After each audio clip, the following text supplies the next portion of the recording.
Okay, and we're to our important work, which is continuing our epic action narrative.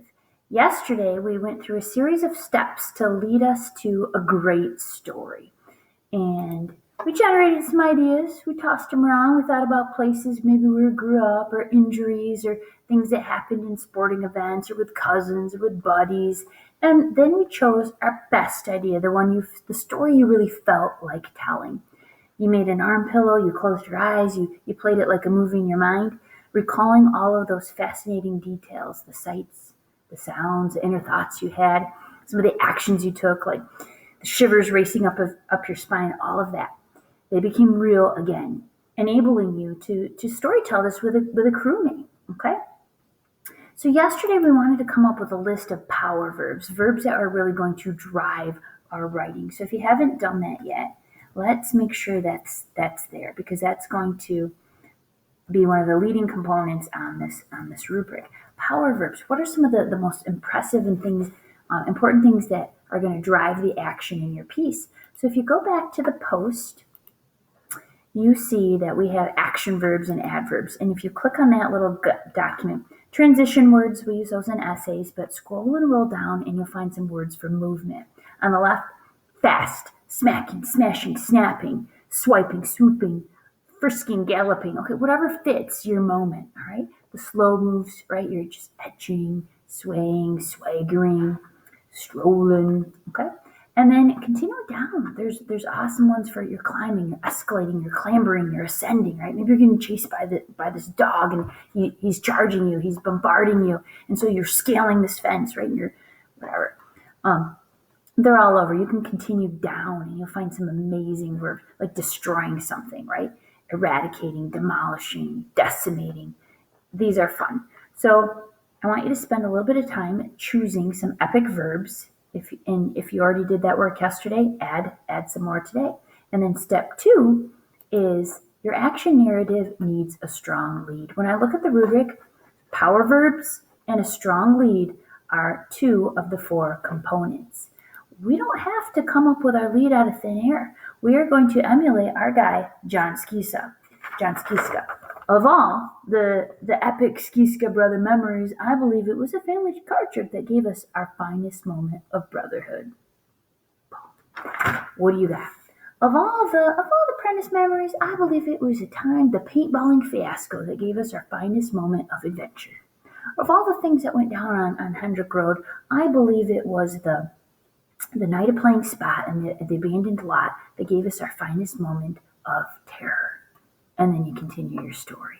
So pause the video. You're going to come up with your verbs and then a power lead. And then I'd love in your cruise to have a couple of power verbs shared out and a couple power leads. So take a few minutes there and we'll meet you back. So we've nailed those power verbs, we've got a good lead, and now you just need to continue telling your epic story. The final 2 components on the rubric, we just want some tension. We want some excitement. We want where John Skiska's got an ellipsis in there. If you ever drop a pecan nut log in the car with your 5 brothers and the cat, ... You'll probably stick to your brothers. We want some tension in there, some excitement. He's got figurative language to make it come to life. The cat getting sick in the car. That is just disgusting. I can feel it, right? They're running around like maniacs in the warm sun and they're packing back into the station wagon. The way he describes it.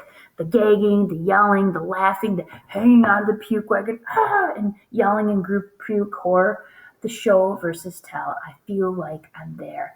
Like from the cat vomiting and hurling with its contents of its stomach all over the back seat, to the figurative language and tension. Those are the next 2 details. And so your work for the rest of the hour is just continue telling your epic narrative. McCaskey's little story, notice this thing is not long.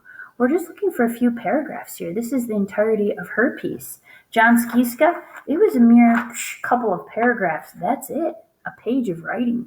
McCaskey was driving her car and she's absolutely petrified of spiders, okay, the way, all grown women are. Just kidding. And 8 hairy legs, and attached to the ceiling of my car, the spider, my enemy, was torturing me just being there. I had to act, or I was going to crash. Girls, I'm pulling over and getting out. Emma, there's a spider. You have to get it. With a look of shock on my girls' faces, I pulled the car over to the side of the road. Swiftly and cautiously I shifted into park, unbuckled my seatbelt, ducked under the door's metal opening, and leapt clear of the spider. So she's got some great little verbs going on there. Miss McCaskey, nimble gal that she is leaping, she is ducking, she is unbuckling, she's shifting. Those are fun power verbs, just like in cardship we had the upchucking, the burping, the yelling, the vomiting. She got a nice little positive here. The spider, my enemy, okay? And then down here, looking like a chicken with his head cut off, I danced around, freaking out on the side of the road, okay? Because that's normal. But it's very fun. It's very lively, okay? You've got a mentor text. You've got a great sheet of verbs. You got the goodies to continue this piece. And so I am going to shut my yapper. I'm going to let you continue your writing, okay? So your goal is to write to the end of the hour, and we'll have some time tomorrow after a quiz to continue and celebrate best lines. Okay, so tonight, run through quizzes, study your little action versus linking sheet, and we'll meet you back here after the quiz with your writing. All right, good luck, writers. Thank you.